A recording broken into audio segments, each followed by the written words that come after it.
one notices how quietly you're carrying your pain. We carry that into every interaction and into every relationship, into every room that we walk into. And we scan for rejection before it even arrives.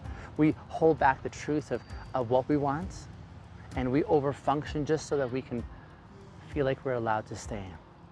And I mean, no one sees this because our silence is so practiced that it looks like self-sufficiency. The thing is, it's not though.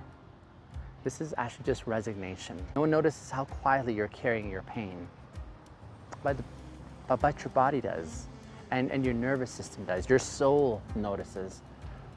There's this pain that doesn't scream, but it just saturates. It shapes your posture, your tone, your expectations, your sense of self-worth. And so you stop dreaming for emotional closeness. And instead you start managing emotional tolerability. You stop asking to be met. And you start hoping not to be misunderstood. And in that gap, that distance between what you need and what you settle for, I think that's where the shame lives.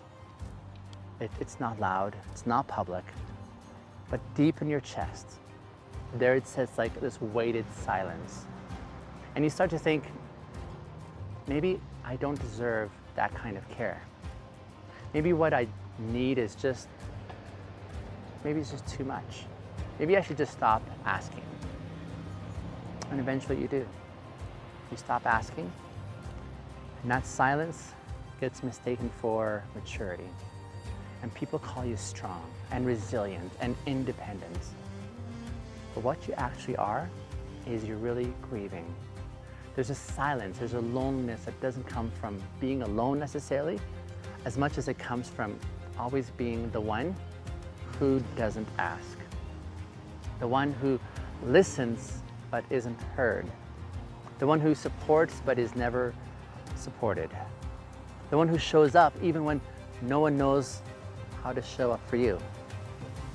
And when you live like that long enough, even the most basic forms of care start to feel unfamiliar. And so you forget what it feels like to be asked, "Are you okay?"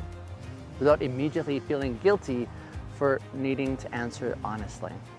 And you forget what it feels like to say, "I need this," without bracing for disappointment. You forget what it feels like to let someone hold you without scanning for signs that they're going to pull away too soon. You want closeness, but it's been so long since you were ever met.